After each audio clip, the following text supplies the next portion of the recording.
بسم اللہ الرحمن الرحیم ورسول البشر افضل من رسل الملائکہ ورسل الملائکة افضل من عامة البشر وعامة البشر افضل من عامة الملائکہ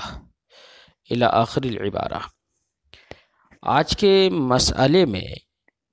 آج کی اس عبارت میں صاحب کتاب یہ مسئلہ ذکر کرتے ہیں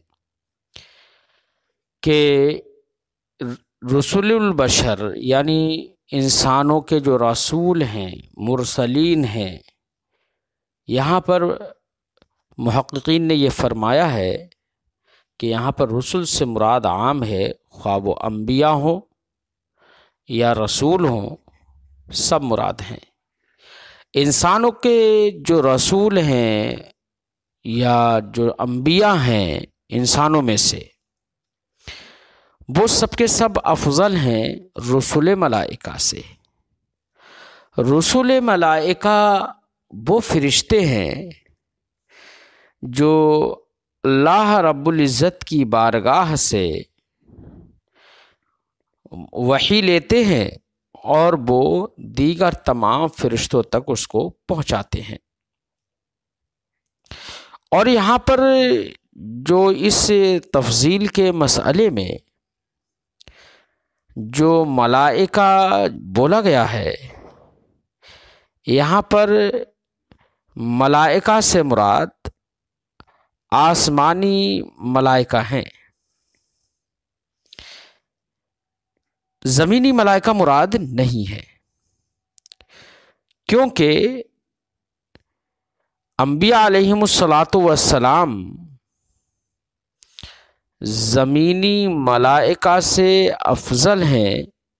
اس میں کسی کا کوئی نزاع نہیں ہے۔ نزاع اس سلسلے میں ہے کہ آسمانی ملائکہ افضل ہیں یا انبیاء علیہم السلام افضل ہیں۔ تو اہل سنت و جماعت کا معتقد یہ ہے کہ انبیاء علیہم السلام یہ افضل ہیں فرشتوں سے، آسمانی فرشتوں سے، اور چند دلیلیں صاحب کتاب نے اس بات پر پیش کی ہیں،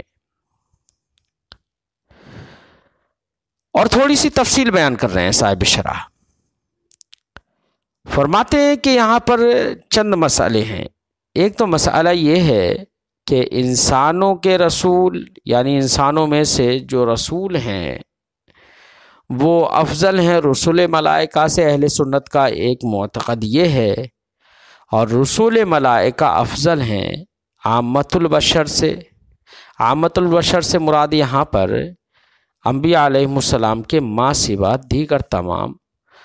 انسان ہیں، چاہے وہ اولیاء اللہ ہوں یا اولیاء اللہ کے علاوہ عام لوگ ہوں۔ تو رسول ملائکہ انبیاء علیہم السلام کے سوا دیگر تمام انسانوں سے افضل ہیں، یہ بھی معتقد اہل سنت ہے۔ اور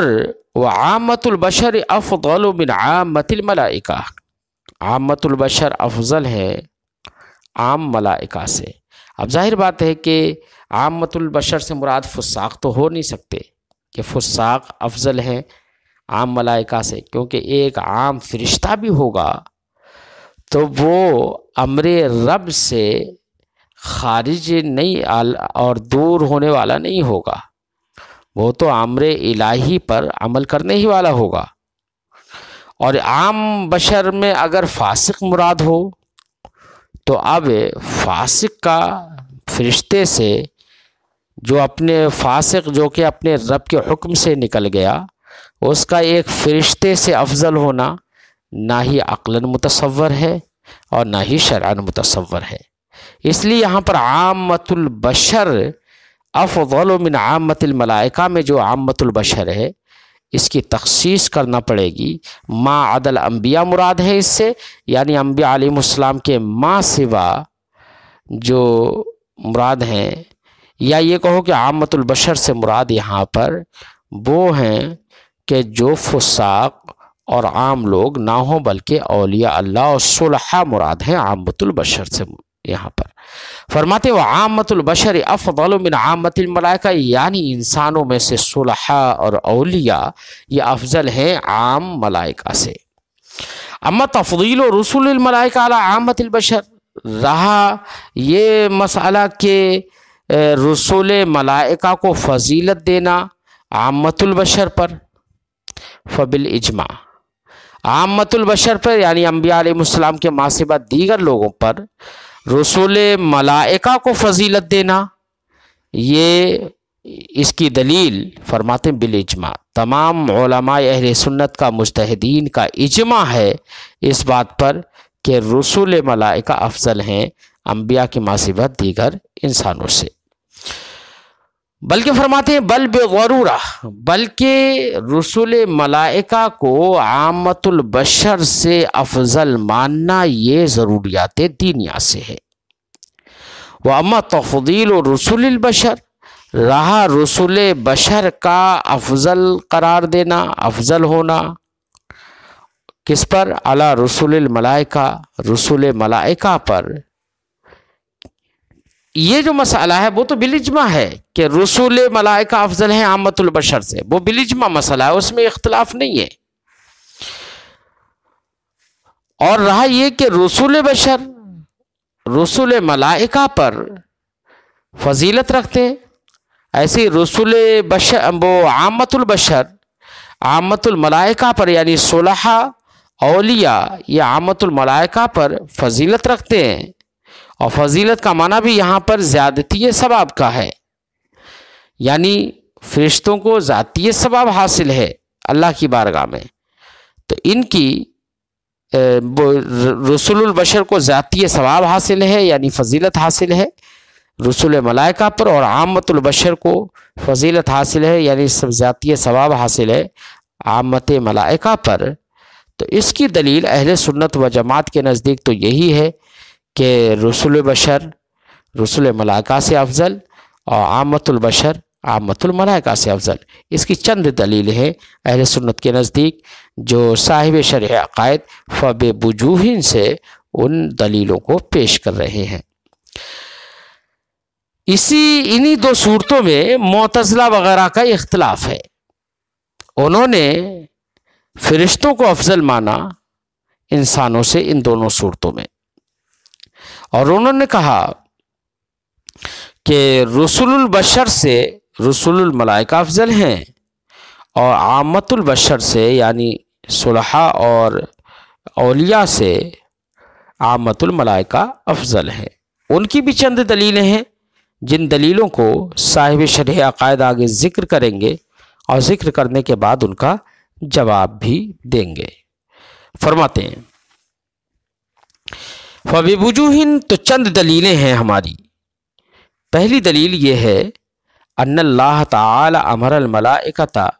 بالسجود لآدم علیہ السلام علی وجہ التعظیم والتکریم پہلی دلیل کا خلاصہ یہ ہے کہ اللہ رب العزت نے قرآن پاک میں بیان فرمایا ہے کہ فرشتوں کو اللہ نے حکم دیا تھا کہ وہ آدم کو سجدہ کریں سجدہ تعظیم کریں اکرام کا سجدہ کریں تو فرشتوں نے سجدہ کیا سارے فرشتوں نے سجدہ کیا سوائے ابلیس کے ابلیس نے سجدہ نہیں کیا سجدہ ابلیس نے کیوں نہیں کیا اس نے اپنا زوم یہ پیش کیا کہ میں تو مجھے اللہ تو نے انسان پر فضیلت دی ہے مجھے تو نے اس پر عزت دی ہے کیونکہ تو نے مجھے آگ سے پیدا کیا اور اس کو مٹی سے پیدا کیا ہے اور آگ یہ افضل ہوتی ہے مٹی سے اس لیے وہ اس کا یہ زعم تھا اور اس نے کہہ دیا کہ میں ان کو سجدہ نہیں کروں گا اب یہاں پر یہ سمجھ میں آ گیا کہ سارے فرشتوں نے سجدہ کیا تھا اور ان کو سجدہ آدم علیہ الصلوۃ والسلام کو سجدہ تعظیمی کرنے کے لیے انہیں حکم بھی دیا اللہ نے اور سجدہ کرنے کا حکم ادنا کو دیا جائے گا اعلیٰ کے تعظیم کے لیے نہ کہ اعلیٰ کو ادنا کی تعظیم کے لیے اس سے بھی سمجھ میں آ گیا کہ حضرت آدم علیہ السلام جو کہ انسان ہیں ان کو تعظیمی سجدہ فرشتے کر رہے ہیں تو فرشتوں سے وہ افضل ہیں، کیونکہ اعلیٰ کو سجدہ کیا جاتا ہے نہ کہ ادنا کو، تو یہ سجدہ سجدہ تعظیمی تھا۔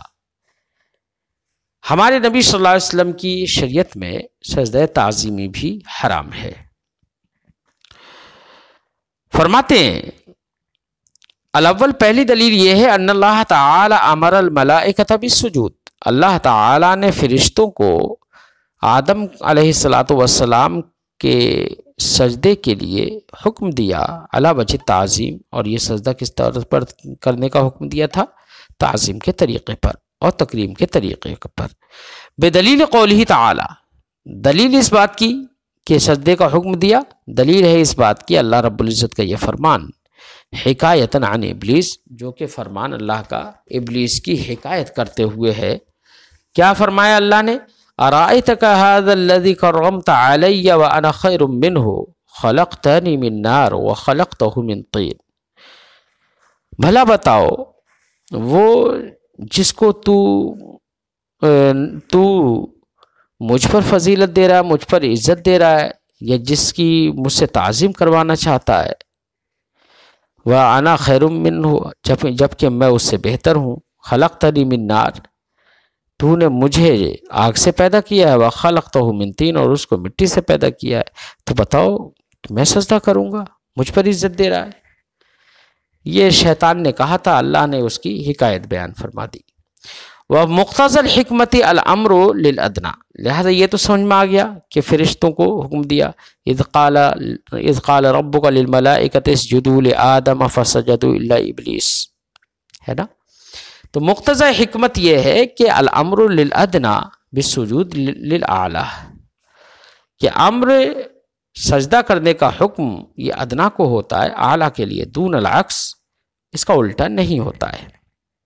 اس سے بھی سمجھ میں آیا کہ حضرت آدم علیہ السلام افضل ہیں۔ اب ظاہر بات ہے جن فرشتوں کو حکم دیا اس میں عام فرشتے بھی ہیں، ویسے ہی ان میں رسول ملائکہ بھی داخل ہیں، سب کو سجدے کا حکم دیا تھا۔ اس سے سمجھ میں آ گیا کہ رسول البشر یہ افضل ہے رسول الملائکہ سے۔ پہلی دلیل ہو گئی۔ اور دوسری دلیل دوسری دلیل یہ ہے ان کل واحد من اہل اللسان یفہم من قولہ تعالی وعلم آدم الاسماء کلہا، دوسری دلیل کا خلاصہ یہ ہے کہ اللہ رب العزت نے آدم علیہ السلام کو فضیلت اور فوقیت اور علم کے ذریعے سے ان کا تفوق بیان فرمایا، کہ حضرت آدم علیہ السلام علم رکھنے کی وجہ سے فرشتوں سے ممتاز ہیں اور ان سے فائق ہیں۔ اللہ نے قرآن میں ارشاد فرمایا، اذ قال ربک للملائکۃ انی جاعل فی الارض خلیفہ، فرمایا کہ جب فرشتوں سے تمہارے رب نے کہا کہ میں زمین میں اپنا نائب نائب بنانا چاہتا ہوں، تو وہ فرشتے بولے کہ کیا تو اس کو نائب بنائے گا جو کہ خونریزی کرے، جو فساد کرے، بگاڑ کرے زمین میں، جبکہ ہم تو تیری تسبیح و تحلیل کرتے رہتے ہیں، تیری تقدیس کرتے رہتے ہیں، تیری تسبیح بیان کرتے رہتے ہیں ہمیشہ۔ تو ان کا یہ زعم تھا کہ آدم کو خلیفہ نہیں بنایا جائے، کیونکہ پھر انسان کی فطرت میں ہے کہ وہ خونریزی کرے اور یہ سب کرے، تو ان کا یہ زعم تھا۔ تو اللہ رب العزت نے ان کے اس زعم کو بیان فرمایا کہ تمہارا یہ زعم غلط ہے، اور فرمایا کہ میں جو جانتا ہوں وہ تم نہیں جانتے، اور جو تم چھپاتے ہو یا ظاہر کرتے ہو وہ سب مجھ پر آیا ہے، میں اس غیب کو جانتا ہوں۔ پھر اللہ رب العزت نے حضرت آدم علیہ السلام کو نیابت کا باعث بنانے کے لیے اور یہ بتانے کے لیے فرشتوں کو کہ حضرت آدم علیہ السلام ہی ایک انسان ہی میرے نیابت کا مستحق ہے۔ یہ بتانے کے لیے اللہ نے حضرت آدم علیہ السلام کو مسمیات کا علم دیا، تمام تر مسمیات کا علم دے دیا۔ وعلم آدم الاسماء کلھا، تمام تر مسمیات کا اللہ نے حضرت آدم علیہ السلام کو علم دے دیا، علم ان کو سارے سب مسمیات سکھا دیے۔ اور اس کے بعد فرشتوں کو حکم دیا انبئونی باسماء ہؤلاء ثم عرضهم على الملائکۃ فقال انبئونی باسماء ہؤلاء، کہ پھر بعد میں فرشتوں پر وہی اسما پیش کی اللہ نے، اور اس کے بعد حکم دیا کہ تم ان کی خبریں تو دو ذرا۔ تو فرشتوں نے جب یہ سنا تو فرشتوں نے کہا تھا قالوا سبحانک لا علم لنا الا ما علمتنا، فرشتوں نے کہا کہ رب ہم کو علم صرف اتنا ہی ہے جتنا تو نے ہمیں دیا ہے، اور یہ علم و حکمت والا تو ہے۔ تو فرشتے ان کے نام نہیں بتا سکے، علم انہیں ان کا تھا نہیں۔ پھر یہ آدم علیہ السلام سے خطاب کرتے ہوئے اللہ نے ارشاد فرمایا آدم تم بتا دو۔ فلما انبأها، تو جب اللہ نے آدم علیہ السلام سے کہا کہ آدم تم بتاؤ، تو حضرت آدم علیہ السلام نے ان کے تمام تر مسمیات بیان کر دیے۔ تو جب اللہ نے یہاں پر جب حضرت آدم علیہ السلام نے سارے مسمیات بیان کر دیے تو اللہ نے ارشاد فرمایا الم اقل لکم انی عالم غیب السماوات والارض، کیا اے فرشتو کیا میں نے تم سے نہیں کہا تھا کہ میں غیب کی باتیں جانتا ہوں، آسمان و زمین کی غیب کی باتیں جانتا ہوں، اور میں وہ ساری باتیں جانتا ہوں کہ جو تم چھپائے رکھتے ہو، جو تم ظاہر کرتے ہو، یعنی سب ظاہر و باہر اور چھپی چیزوں کو بھی میں جانتا ہوں۔ یہی میں پہلے جان رہا تھا کہ پھر آدم علیہ السلام یہ نیابت الہیہ کے مستحق ہیں، اس لیے میں انہیں خلیفہ بنانا چاہ رہا تھا۔ تو اللہ رب العزت نے یہاں پر ان آیات میں حضرت آدم علیہ السلام کو فرشتوں پر تفوق اور ان پر امتیاز کو بیان فرمایا، علم کو اس کا سبب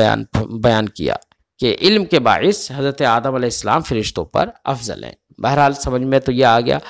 کہ رسول البشر افضل من رسول الملائکہ، یہ بات سمجھ میں آ گئی۔ فرماتے ہیں وَعَلَّمَ آدَمَ الْأَسْمَاءَ كُلَّهَا، ایسے ہی تمام اہل زبان میں سے ہر ایک اللہ کے اس فرمان وَعَلَّمَ آدَمَ الْأَسْمَاءَ كُلَّهَا سے سمجھتا ہے کیا ان القصد منہ الى تفضیل آدم علی الملائکہ، کہ اس آیت کریمہ سے مقصود یہ ہے کہ آدم کو فضیلت دی جائے ملائکہ پر، اور ان کی ذاتی علم کو بیان کیا جائے، ان کے استحقاق للخلافت کو بیان کیا جائے، استحقاق تعظیم کو بیان کیا جائے، استحقاق تقدیم کو بیان کیا جائے کہ وہ تعظیم و تکریم کے مستحق ہیں۔ یہ مقصود ہے آیت کریمہ سے، اور جب مقصود ہے تو یہ اسی سے یہ سمجھ میں آ گیا کہ آدم افضل ہیں۔ الثالث، تیسری دلیل یہ ہے کہ اللہ نے ارشاد فرمایا ان اللہ اصطفى آدم و نوحا وآل ابراہیم وآل عمران علی العالمین، کہ اللہ نے آدم کو چن لیا، نوح کو چن لیا، ایسے ہی آل ابراہیم کو چن لیا، آل عمران کو چن لیا، علی العالمین، تمام عالموں پر۔ اور ظاہر بات ہے علی العالمین کہا تو یہاں پر عالمین میں تو فرشتے بھی داخل ہیں نا، عالم میں جب فرشتے بھی داخل ہیں تو آل ابراہیم اور آل عمران کو منتخب فرمایا فرشتوں پر بھی، اس سے سمجھ میں آ رہا ہے کہ فرشتوں پر آل عمران اور آل ابراہیم کو فضیلت حاصل ہے۔ بات سمجھ میں آئی؟ تو چونکہ ملائکہ من جملۃ العالم ہے۔ ہاں یہاں پر ایک شبہ ہو سکتا ہے، یعنی شبہ یہ ہو سکتا ہے کہ آل ابراہیم اور آل عمران، تو اس پر تو یہ اس آیت کریمہ سے بظاہر یہ سمجھ میں آ رہا ہے کہ آل عمران اور آل ابراہیم کو سب کو فضیلت حاصل ہے، چاہے وہ آل عمران و آل ابراہیم میں رسول ہوں یا غیر رسول، سب کو فضیلت حاصل ہے۔ لیکن آل ابراہیم و آل عمران میں سے جو عام لوگ ہیں ان کو رسول الملائکہ پر فضیلت سمجھ میں آ رہی ہے، تو رسول الملائکہ پر فضیلت دینا یہ اجماع کے خلاف ہے۔ جب اجماع کے خلاف ہے آیت کریمہ سے تو یہی سمجھ میں آ رہا ہے، کیونکہ یہاں پر تو آل ابراہیم و آل عمران کہہ دیا گیا ہے، اور آل ابراہیم و آل عمران یہ منتخب ہیں، اللہ نے ان کو منتخب کر لیا ہے، چن لیا ہے عالمین پر، یعنی فرشتوں پر، تو عالمین میں تو سب کے سب داخل ہے، چاہے وہ رسول ملائکہ ہوں یا عامت الملائکہ ہوں، جبکہ رسول ملائکہ کا افضل ہونا عامت البشر سے یہ بالاجماع ثابت ہے، اور یہاں پر لازم آ رہا ہے کہ رسول ملائکہ پر بھی افضل ہے۔ تو جواب یہ ہوگا کہ اس آیت کریمہ سے رسول ملائکہ کی یہاں پر تخصیص کر لی گئی ہے، کہ جو یہ سمجھ میں آ رہا ہے کہ عامت البشر بھی افضل ہے رسول ملائکہ پر، اس مسئلے کو اس آیت کریمہ سے خاص کر لیا گیا ہے، اور یہ مراد آیت کریمہ میں نہیں ہے، کیونکہ وہ بالاجماع ثابت ہے مسئلہ۔ فرماتے ہیں ان اللہ اصطفى آدم و نوح و آل ابراہیم و آل عمران علی العالمین والملائکۃ من جملۃ العالم، اور فرشتے وہ ان عالم میں سے، پورے عالم میں سے ایک عالم ہی ہیں۔ وقد خص من ذالک، یہ اسی شبہ کا ازالہ ہے۔ فرماتے ہیں اور اس آیت کریمہ کے عموم سے خاص کر لیا گیا ہے بالاجماع، کس کو؟ تفضیل و عامت البشر، عامت البشر کو فضیلت دینے کو اعلیٰ رسول الملائکہ، رسول ملائکہ پر۔ تو اب فبقی معمول، جب مخصوص ہے یہ آیت کریمہ، تو اب رسول ملائکہ پر عامت البشر کی تفضیل کو جب خاص کر لیا گیا تو صرف یہی ایک مسئلہ مخصوص ہے اس سے، اور جب مخصوص ہے تو اس کے معادہ میں آیت کریمہ یہ معمول بھی ہی رہے گی، حجت رہے گی۔ کیا رہے گی؟ معمول بھی ہی رہے گی اور حجت رہے گی۔ فرماتے ہیں اب اگر کوئی یہ کہے حجت رہے گی تو وہ عام جو مخصوص منہ البعض ہو وہ تو ظنی ہو جاتا ہے، تو اس سے استدلال کیسے کیا جا سکتا ہے یہاں پر تفضیل پر؟ تو فرماتے ہیں کہ یہ جو مسئلہ جو ہے یہ مسئلہ بھی تو ظنیہ ہی ہے، تو اب اگر اس پر دلیل ظنی عام مخصوص سے اگر استدلال کر لیا جائے تو کوئی اس میں مضائقہ نہیں ہے۔ فرماتے ہیں وقد خص من ذالک، اس آیت کریمہ کے عموم سے خاص کر لیا گیا ہے بالاجماع عامت البشر کی تفضیل کو رسول ملائکہ پر۔ فبقی معمولا به فیما عدا ذالک، تو تفضیل و عامت البشر علی رسول الملائکہ کے ما سوا میں یہ اب فرمانے باری تعالی معمول بھی رہے گا۔ ولا خفاء فی، اور اس میں کوئی خفا نہیں ہے، یہ اس کا ازالہ ہے کہ جب یہ مخصوص عنہ البعض ہو گیا تو یہ تو ظنی ہو گیا، اور یہ مسئلہ اعتقادیہ ہے، تو ایسی صورت میں ایک ظنی دلیل سے مسئلہ اعتقادیہ پر کیسے استدلال کیا جا سکتا ہے؟ تو جواب دیتے ہیں، فرماتے ہیں ولا خفاء فی ان هذه المسألة ظنیۃ، اس میں کوئی خفا نہیں ہے کہ ہے تو باب اعتقادیات سے، لیکن یہ مسئلہ کیا ہے؟ باب اعتقادیات سے ہونے کے باوجود بھی ظنی ہے۔ جب ظنی ہے یکتفی فیہا بالادلۃ الظنیہ، تو اس مسئلے میں، مسئلہ ظنیہ میں ادلہ ظنیہ سے استدلال کرنا کافی ہو جائے گا۔ الرابع، چوتھی دلیل یہ ہے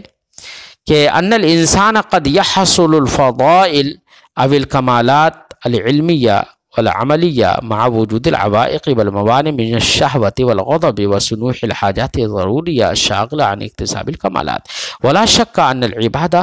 وکسب الکمال مع الشواغل والصوارف اشق وادخل فی الاخلاص فیکون افضل۔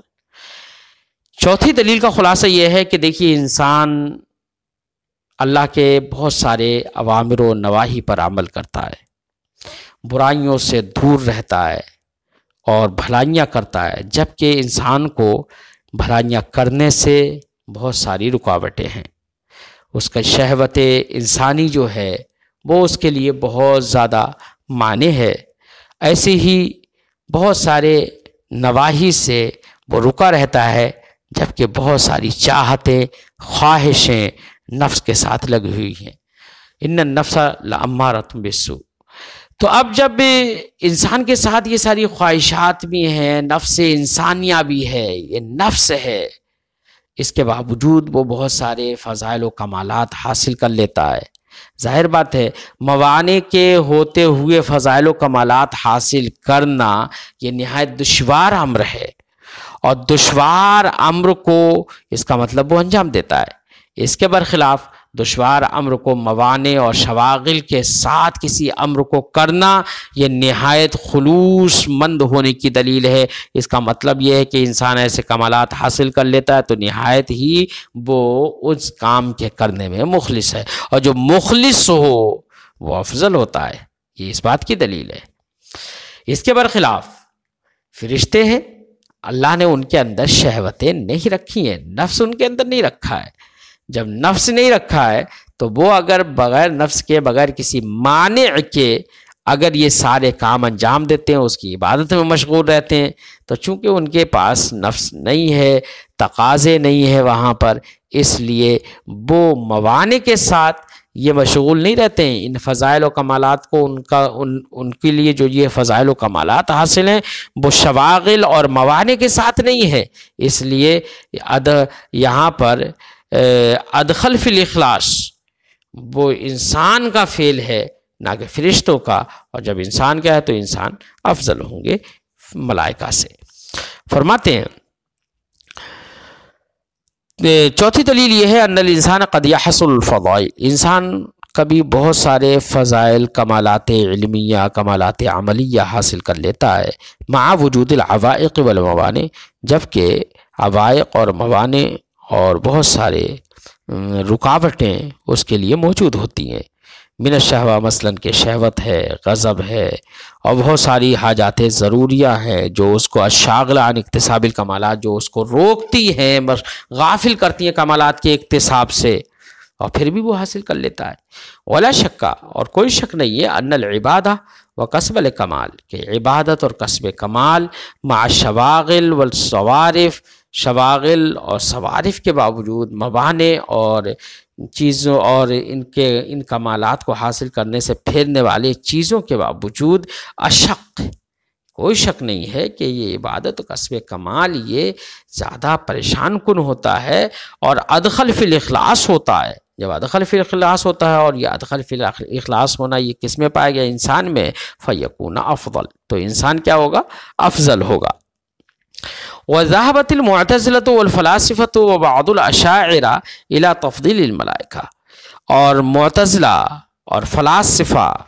اور بعض اشاعرہ جیسے قاضی ابو بکر باقلانی ہیں، ابو عبداللہ الحلیمی ہیں، تو یہ حضرات اس بات کی طرف چلے گئے کہ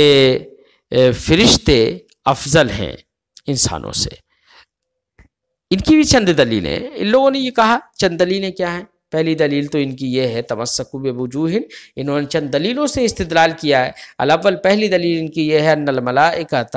ارواح مجردہ، کہ فرشتے جو ہیں وہ ارواح مجردہ ہیں، ایسی ارواح ہیں کہ جو مادے سے مجرد ہیں، خالی ہیں، اور وہ کامل بالعقل ہیں، عقل میں کامل ہیں، دانش میں کامل ہیں، اور ایسے ہی تمام تر شرور و آفات کے مبادی سے وہ بری اور دور ہیں، جیسے کہ نہ ان میں شہوت ہے، نہ غضب ہے، ایسے ہی نہ جب وہ مادے سے خالی ہے، مجرد انل مادہ ہیں، تو وہ حیولہ اور صورت وغیرہ کی جو ظلمتیں ہیں ان سے کہیں زیادہ وہ پاک ہیں اور دور ہیں۔ ایسے ہی عجیب و غریب افعال کو کرنے پر وہ قادر ہے، وہ ایک لمحے میں یہاں سے وہاں، وہاں سے یہاں چلے جاتے ہیں، ایک لمحے میں ایک پہاڑ کو اٹھا کر، زمین کے قطعہ کو اٹھا کر وہ پہاڑ آسمان پر لے جا کر اسے پلٹ دیتے ہیں۔ تو ایسے افعال عجیبہ پر کرنے پر وہ قادر ہے جو کہ انسان کے اندر قدرت نہیں ہے۔ ایسے ہی وہ کسی بھی معاملے کو، چاہے وہ ماضی کا ہو معاملہ یا مستقبل کا ہو یا حال کا ہو، ہر معاملے کو وہ مطلب بڑے صحت تعین کے ساتھ جانتے ہیں، جبکہ انسان کو علم غیب کا نہیں ہوتا ہے۔ تو یہ سب دلیلیں ہیں اس بات پر کہ فرشتے افضل ہیں انسانوں سے۔ اس لیے ان لوگوں نے کہا، استدلال کیا کہ پہلی دلیل ان کی یہ ہے کہ فرشتے ارواح مجردہ ہیں اور وہ کامل بالعقل ہے اور شرور و آفات کے مبادی سے دور ہے۔ شرور و آفات کے مبادی جیسے کہ شہوت ہے، غضب ہے، وہ ان کے اندر نہیں ہے۔ ایسی حیولہ اور صورت کے ظلمتوں سے بھی وہ دور ہے۔ افعال عجیبہ پر قادر ہے، قوت رکھتے ہیں، اور کا ہونے والی چیز چاہے وہ ماضی میں ہو یا آنے والے زمانے میں ہو، وہ بغیر کسی غلطی کے انہیں جانتے ہیں، جو کہ انسان کے بس میں نہیں ہے۔ تو ان باتوں سے انہوں نے تفضیل ملائکہ علی البشر کی۔ جواب یہ ہے کہ جناب جو آپ نے کہا کہ نا کہ وہ فرشتے جو ہیں وہ ارواح مجردہ ہیں، ارے ہمیں تو یہ تسلیم نہیں ہے کہ وہ ارواح مجردہ، ہم تو یہ کہیں گے کہ وہ اجسام لطیفہ ہیں۔ اور یہ جو تم نے بولی ہے نا، یہ تو فلاسفہ کی بولی ہے جو کہ اصول فلسفہ پر مشتمل ہے، سمجھے نہیں؟ یہ اصول اسلامیہ کی مطابق آپ نے یہ گفتگو نہیں کی ہے، اور ہماری گفتگو اصول اسلامیہ پر چل رہی ہے۔ اس لیے ہم تو یہ کہیں گے کہ اس کو باعث فضیلت قرار دینا یہ صحیح نہیں ہے، کیونکہ اصول فلسفہ پر یہ گفتگو مبنی ہے۔ فرماتے جواب یہ ہے ان مبنی ذالک علی الاصول الفلسفیہ، کہ آپ کی اس گفتگو کی بنا اصول فلسفیہ پر ہے، نہ کہ اصول اسلامیہ پر۔ الثانی، دوسرا استدلال ان لوگوں کا یہ ہے ان الانبیاء مع کونہم افضل البشر یتعلمون ویستفیدون منہم۔ دوسری دلیل کا خلاصہ یہ ہے کہ دیکھیے فرشتے، بالخصوص ہمارے نبی صلی اللہ علیہ وسلم ہی کو مثال میں لے لیتے ہیں کہ حضرت جبریل علیہ السلام آئے اور فرمایا اقرأ، تو آپ نے نہیں پڑھا، پھر فرمایا اقرأ، نہیں پڑھا، پھر فرمایا اقرأ، نہیں پڑھا، اس کے بعد فرمایا اقرأ بسم ربک الذی خلق، پھر آپ نے پڑھ دیا پورا۔ تو اس سے یہ پتہ چلا کہ انبیاء علیہ السلام کی بارگاہ میں فرشتے آتے ہیں اور وہ ان کو تعلیم دیتے ہیں، اور تو فرشتے ہوئے معلم اور انبیاء علیہ السلام ہوئے متعلم، اور ایک معلم افضل ہوتا ہے متعلم سے۔ اس سے بھی پتہ چلتا ہے کہ انسانوں سے فرشتے افضل ہیں، یا رسول البشر سے رسول الملائکہ افضل ہیں۔ یہ سمجھ میں آ گیا؟ لیکن اس کا جواب کیا ہوگا؟ جواب ابھی ہم دیتے ہیں۔ فرماتے ہیں الثانی، دوسرا استدلال ان کا یہ ہے کہ ان الانبیاء مع کونہم افضل، انبیاء علیہ السلام افضل البشر ہونے کے باوجود یتعلمون، وہ علم حاصل کرتے ہیں، ویستفیدون، اور فائدہ اٹھاتے ہیں، منہم، ملائکہ سے، بدلیل قولہ تعالی، دلیل اس بات پر اللہ تعالیٰ کا یہ فرمان ہے وعلمہ شدید القویٰ، شدید القویٰ سے مراد حضرت جبریل ہیں، تو حضرت جبریل علیہ السلام نے ان کو تعلیم دی۔ وقولہ تعالیٰ، ایسی اللہ رب العزت کے اس فرمان سے بھی استدلال کیا جا سکتا ہے کیا نزل بہ الروح الامین، یہ قرآن روح امین لے کر نازل ہوئے۔ ولا شک، اور کوئی شک نہیں ہے، ان المعلم افضل من المتعلم، کہ ایک معلم افضل ہوتا ہے متعلم سے۔ جواب یہ ہے کہ جناب بظاہر آپ کو لگ رہا ہے کہ حضرت جبریل علیہ السلام آ کے پڑھا رہے ہیں، وہ معلم ہے اور معلم افضل ہوتا ہے۔ ہم کہیں گے کہ ارے یہاں پر تو تعلیم اللہ کی جانب سے ہے، اور اس تعلیم کا سبب اللہ نے حضرت جبریل کو بنا دیا، تو یہاں پر نسبت حضرت جبریل کی جانب یہ ایسی ہی ہے جیسے کہ سبب کی جانب نسبت ہوتی ہے، سمجھے نہیں؟ اللہ رب العزت ہی حقیقت میں تعلیم دینے والا ہے۔ فرماتے ہیں جواب یہ ہے ان تعلیم من اللہ تعالی، کہ تعلیم در حقیقت اللہ کی طرف سے ہے۔ والملائکہ انما ہی المبلغون، ملائکہ تو وہ صرف پہنچانے والے ہیں، اب وہ سفیر محض ہیں۔ الثالث، تیسرا استدلال ان لوگوں کا یہ ہے انہ قد اضطرد فی الکتاب والسنہ تقدیم ذکرہم علی ذکر الانبیاء، کہ انبیاء علیہ کتاب و سنت میں جہاں پر ایمان لانے کا معاملہ ہوا ہے تو کہا گیا ہے کہ ایمان لانے کے لیے تو وہاں پر انبیاء علیہ السلام پر فرشتوں کو مقدم کیا گیا ہے ذکر میں۔ اور جب ذکر میں مقدم کر دیا گیا تو ذکر میں مقدم کرنا اس بات کی دلیل ہے کہ فرشتے افضل ہیں، کیونکہ اب افضل کو مقدم کیا جاتا ہے۔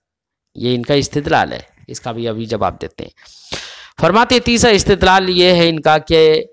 کتاب و سنت میں پورے طور سے اور کلی طور پر کثرت کے ساتھ یہ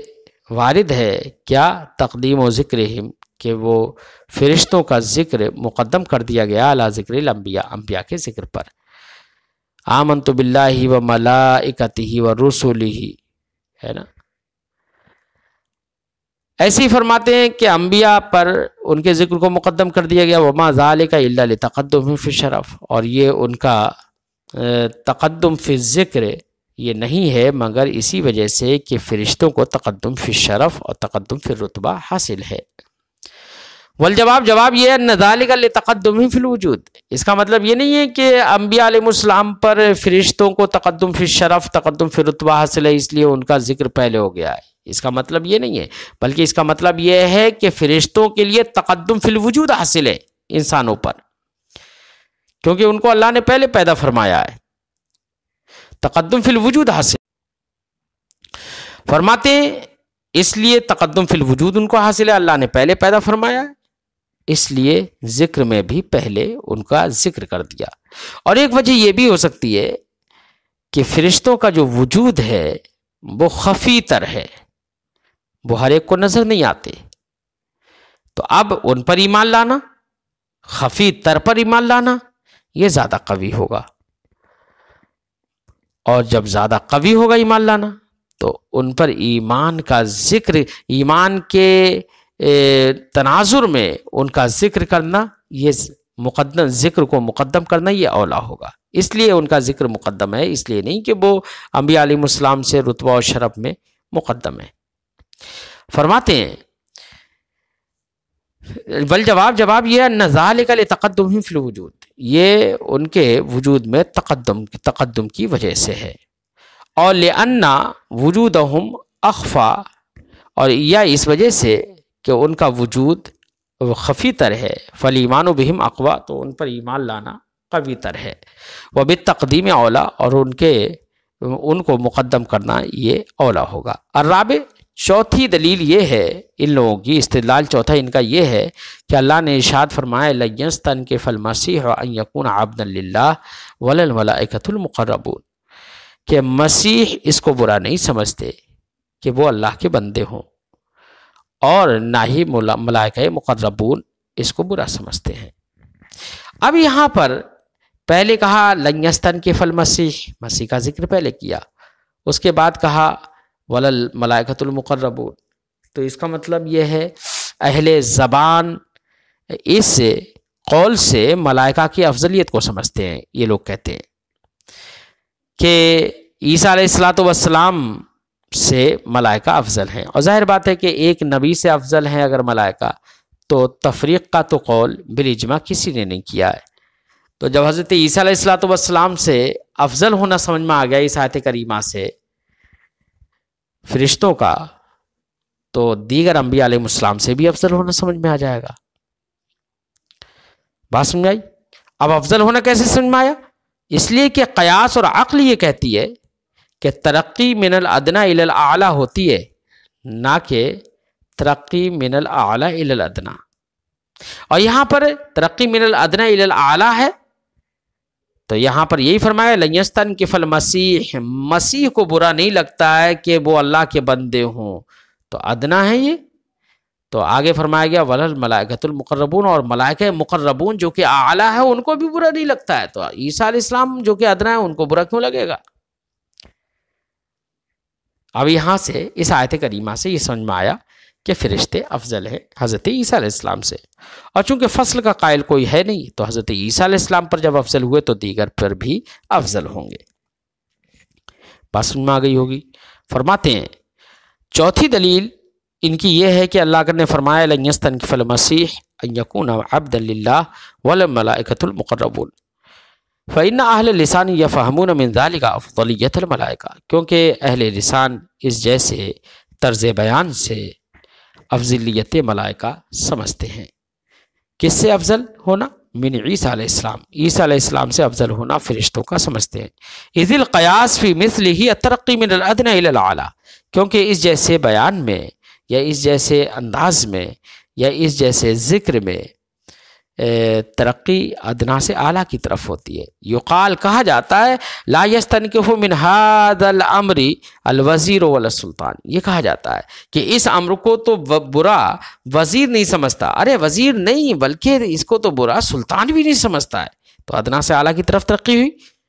ایسا نہیں کہا جاتا ہے، ولا یقال، یہ نہیں کہا جاتا ہے سلطان ولا الوزیر، کہ اس معاملے کو تو سلطان بھی پسند نہیں کرتا اور وزیر بھی پسند نہیں کرتا، تو وزیر تو ادنا ہے، تو ترقی من الاعلی الی الادنا نہیں ہوتی ہے۔ ثم لا قائل بالفصل، پھر فرماتے ہیں جب حضرت عیسیٰ علیہ السلام پر فرشتوں کی افضلیت معلوم ہو گئی تو ایک نبی پر جب معلوم ہو گئی تو دیگر انبیاء پر بھی معلوم ہو گئی، کیونکہ کوئی بھی فصل کا قائل نہیں ہے۔ ثم لا قائل بالفصل، فی الفصل کا کوئی قائل نہیں ہے حضرت عیسیٰ علیہ السلام اور ان کے علاوہ دیگر انبیاء کے درمیان۔ والجواب، جواب یہ ہے اس کا، ان النصارى، جواب کا خلاصہ یہ ہے کہ دیکھیے نصرانیوں نے نصارہ نے حضرت عیسیٰ علیہ السلام کو اتنا عظیم سمجھ لیا کہ انہوں نے ان کو بندہ ہی نہیں سمجھا، بلکہ کہا کہ یہ تو اتنے عظیم ہیں، ان کو تو اللہ کا بیٹا ہونا زیبا دیتا ہے، معاذ اللہ، تو انہوں نے اللہ کا بیٹا بنا دیا انہیں، اور بندے ہونے کی انہوں نے انکار کر دیا کہ یہ اللہ کے بندے نہیں ہو سکتے، اللہ کے بیٹا ہوں گے، اتنا عظیم سمجھ لیا۔ تو قرآن نے ان کی تردید کرتے ہوئے فرمایا کہ عیسیٰ جن کو تم اللہ کا بیٹا نہیں قرار دیتے ہو، وہ اللہ کا بیٹا قرار دیتے ہو اور اللہ کا بندہ قرار نہیں دیتے ہو، وہ عیسیٰ بھی اس بات کو برا نہیں سمجھتے کہ وہ اللہ کے بندے ہوں، اللہ کا بندہ ہونا انہیں برا نہیں لگتا ہے، اور تم کہتے ہو کہ وہ اللہ کے بندے نہیں ہیں، بیٹے ہیں۔ اور عیسیٰ تو عیسیٰ رہے، فرشتے وہ بھی اس کو برا نہیں سمجھتے ہیں کہ وہ اللہ کے بندے ہوں، جبکہ تم یہ سمجھتے ہو کہ حضرت عیسیٰ علیہ السلام بغیر باپ کے پیدا ہوئے تو وہ اللہ کے بندے نہیں ہو سکتے، اللہ کے بیٹا ہیں، یہ سمجھتے ہو۔ ارے دیکھو، وہ تو صرف بغیر باپ کے پیدا ہوئے، اور فرشتے وہ تو بغیر ماں اور بغیر باپ دونوں کے بغیر پیدا ہوئے، تب انہیں یہ برا نہیں لگتا کہ وہ اللہ کے بندے ہیں، سمجھے نہیں؟ تو عیسیٰ کو کیسے برا لگے گا؟ تو یہاں پر جو ترقی ہے وہ ادنا سے اعلیٰ کی طرف نہیں بلکہ امر تجرد میں ترقی ہے، کہ حضرت عیسیٰ علیہ السلام سے بڑھ کر مجرد جو ہے وہ فرشتے ہیں، ان کا نہ کوئی باپ ہے نہ ہی ان کی کوئی ماں ہے، اس کے برخلاف حضرت عیسیٰ علیہ السلام ان کی ماں تو ہے نا۔ تو امر تجرد میں یہاں پر کون بڑے؟ فرشتے بڑے، اور حضرت عیسیٰ علیہ السلام امر تجرد میں ان سے کمتر ہیں، اس لیے ادنا سے اعلیٰ کی طرف جو یہاں ترقی ہے وہ امر تجرد میں ہے۔ شاید سمجھ میں آ گیا ہوگا جواب۔ فرماتے ہیں والجواب، جواب یہ ہے ان النصارى استعظموا المسیح، کہ نصارہ نے حضرت عیسیٰ علیہ السلام کو اتنا عظیم سمجھ لیا کہ بحیث یترفع من ان یکون عبدا من عباد اللہ، کہ وہ اس سے کہیں بالا تر ہیں کہ وہ اللہ کے بندوں میں سے کوئی بندہ ہوں، اتنا انہوں نے سمجھ لیا۔ بل ینبغی، بلکہ وہ کہنے لگے کہ مناسب یہ ہے کہ ان یکون ابن اللہ، کہ وہ اللہ کے بیٹا ہوں، لأنہ مجرد، کیونکہ وہ مجرد ہیں، لا اب لہ، ان کے لیے باپ نہیں ہے کوئی، وکان یبرئ الاکمہ والابرص، اور حضرت عیسیٰ علیہ السلام مادرزاد اندھوں کو اور جزامیوں کو علاج کرتے تھے، ان کو شفا دیتے تھے، علاج کرنے کا مطلب ان کو شفا دیتے تھے اپنی روحانی قوت سے، ویحیی الموتیٰ، ایسے مردوں کو زندہ فرما دیتے تھے، برخلاف دیگر اللہ کے بندوں کے، کہ آدم علیہ السلام کے اولاد میں دیگر اللہ کے بندے یہ کام نہیں کرتے ہیں، تو حضرت عیسیٰ علیہ السلام یہ کرتے تھے، اس لیے نصارہ نے یہ سمجھ لیا کہ یہ اللہ کے بندے نہیں بلکہ اللہ کے بیٹے ہیں، معاذ اللہ۔ فرد علیہم، تو اللہ رب العزت نے اس آیت کریمہ کے ذریعے سے ان کی تردید کی اور کہا بِأَنَّهُ لَا يَسْتَنْكِفُ مِنْ ذَلِكَ الْمَسِيحِ، اللہ کا بندہ ہونے سے تو برا مسیح بھی نہیں مانتے، وَلَا مَنْ هُوَ أَعْلَى، اور وہ بھی برا نہیں مانتے کہ جو عیسیٰ مسیح سے بھی برتر ہیں اس معنی میں یعنی امر تجرد میں، معنی تجرد میں، وہم الملائکہ، اور وہ ہیں کون برتر، وہ ہیں فرشتے، الذین لا اب لہم ولا ام لہم، کہ جن کے نہ باپ ہیں اور نہ کوئی ان کی ماں ہے، وَيَقْدِرُونَ بِإِذْنِ اللَّهِ تَعَالَى عَلَى فَعَالٍ أَقْوَى وَأَعْجَبَ مِنْ إِبْرَاءِ الْأَكْمَحِ وَالْأَبْرَصِ، اور وہ اللہ کے حکم سے قادر ہیں ایسے افعال پر جو کہ عیسیٰ علیہ السلام کے افعال سے قوی تر ہیں، یعنی اور جو کہ اعجبہ، اور جو کہیں عجیب زیادہ تعجب خیز ہیں۔ حضرت عیسیٰ علیہ السلام کے مادرزاد لوگوں کو، مادرزاد اندھوں کو بینا کرنے سے بھی زیادہ تعجب خیز ہیں، اور جسامیوں کو شفا دینے سے بھی زیادہ تعجب خیز ہیں، مردوں کو زندہ کرنے سے بھی زیادہ تعجب خیز ہیں۔ فالترقی والعلو، تو اس آیت کریمہ میں ترقی اور بلندی جو ہے، انما ہوا فی امر تجرد، وہ امر تجرد میں ہے،